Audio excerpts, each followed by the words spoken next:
Hi guys, good morning. কি খবৰ আপোনালোকৰ? আশা কৰোঁ আপোনালোক সকলো ভালেই আছে। মই আজি আপোনালোকৰ মাজলৈ লৈ আহিছোঁ কঁঠালৰ চব্জি কেনেকৈ বনাই সৰুকৈ ভিডিঅ' এটা বনাই আপোনালোকৰ মাজলৈ আগবঢ়াই দিব বিচাৰিছোঁ। আশা কৰোঁ আপোনালোকে মোৰ ভিডিঅ'টো চাই ভাল পাব। এইফালে ধুনীয়াকৈ কাটি লোৱা কঁঠালখিনি বইল কৰি কুকাৰত এটা চিটি মাৰি বইল কৰি লৈ লৈছোঁ। তাৰপিছত এইফালে আলুটো অকণমান ৰঙচুৱা কৰি ভাজি লৈ ল'লোঁ। এইফালে কাটি থোৱা বিলাহী আছে, এইফালে গোটা নহৰু আছে, আৰু এইফালে কেৰাহীত অকণমান তেল দি পিঁয়াজ তিনিটা দি পেলাই আৰু জলকীয়া দুটা দি এইখিনি ৰঙচুৱা কৰি অলপমান ভাজি লৈ ল'ম। লৈ উঠি তাতে কাটি থোৱা বইল কৰি থোৱা কঁঠালখিনি বহাই দি দিম। তাৰপিছত কি কৰি আছে চাই থাকিব দেই আপোনালোকে। এতিয়া ধুনীয়াকৈ কঁঠালখিনি বহাই দি দিলোঁ। বহাই দি এইখিনি ৰঙচুৱা কৰি ভাজি ল'ম। ভাজি লৈ বনোৱা হোৱাৰ পিছত কেনেকুৱা হয় আপোনালোকক দেখুৱাই আছোঁ দেই।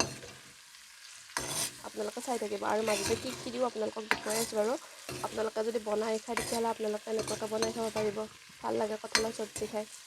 যিহেতু বহাগৰ যিটো সাতকি খোৱা আছে নহয়নে, বিহুত সেই সাতকি খোৱাৰ পিছৰ পৰাই কঁঠালৰ চব্জিটো আমি আমাৰ ঘৰত খাব ষ্টাৰ্ট কৰি দিওঁ আৰু। কঁঠালৰ মুচি যে খাওঁ, খাই তাৰপিছৰ পৰাই কঁঠাল খোৱাটো ষ্টাৰ্ট কৰি দিওঁ। এতিয়া আজি ফাৰ্ষ্ট আৰম্ভণি কৰি দিছোঁ আৰু কঁঠাল খাবৰ কাৰণে।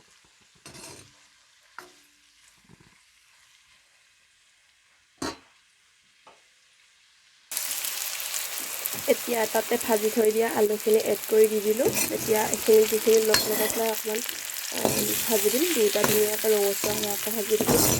ভাজি থাকি উঠি তাত ইয়াতে অকণমান মছলাও দি দিম বাৰু। বেছি মছলা নিদিওঁ, যিহেতু ৰাতিপুৱাই বনোৱা খানা, তাৰ কাৰণে কম মছলা দি বনাম আৰু।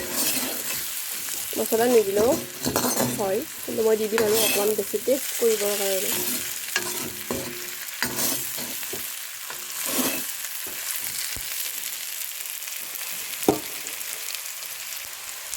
ইয়াত এতিয়া গৰম মছলা আধা চামুচ দি দিছোঁ। তাৰপাছত ইয়াত দি আছোঁ মিট মছলা আধা চামুচ। এতিয়া মছলাখিনি ধুনীয়াকৈ মিলিবৰ কাৰণে ভাজি দিম আৰু মছলাটো ভাজি লাগিবৰ কাৰণে।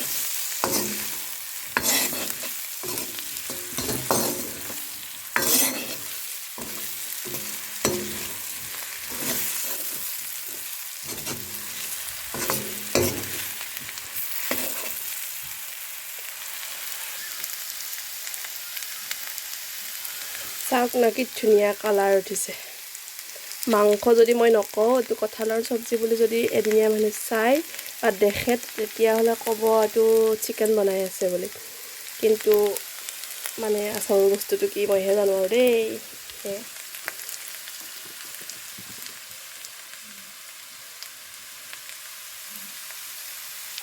এতিয়া কাটি থোৱা বিলাহীখিনিও তাত এড কৰি দি দিলোঁ। দি উঠি অকণমান ভাজি উঠি ইয়াতে পানী দি দিম। এতিয়া ইয়াত অকণমান পানী দি পেলাই ভাজিম।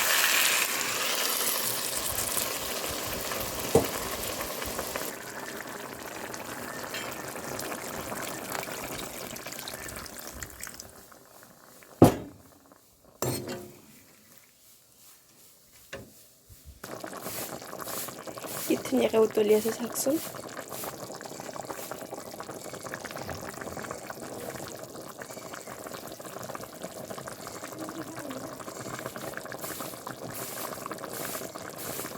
এতিয়া ইয়াতে যেতিয়া নমোৱাৰ আগতে ইয়াতে অকণমান সোৱাদ অনুযায়ী নিমখ অকণমান দি পেলাই নমাই থৈ দিম। আৰু লাষ্টত কেনেকুৱা হয় আপোনালোকক দেখুৱাই আছোঁ দেই।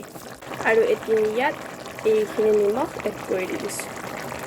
ফাইনেলি মোৰ কঁঠালৰ চব্জি বনি পেলাই ৰেডি হৈ গ'ল। আশা কৰোঁ আপোনালোকে মোৰ ভিডিঅ'টো চাই ভাল পাইছে। যদি মোৰ ভিডিঅ'টো চাই ভাল পাইছে তেতিয়াহ'লে যদি নতুন কোনোবাই চাই আছে তেতিয়াহ'লে মোৰ চেনেলটো ছাবস্ক্ৰাইব কৰি দিবলৈ নাপাহৰিব। আৰু যদি মোৰ যিখিনি ৰেগুলাৰ ভিউৱাৰ্ছ আছে তেওঁলোকে মোৰ ভিডিঅ'টো লাইক কৰি দিবলৈ নাপাহৰিব।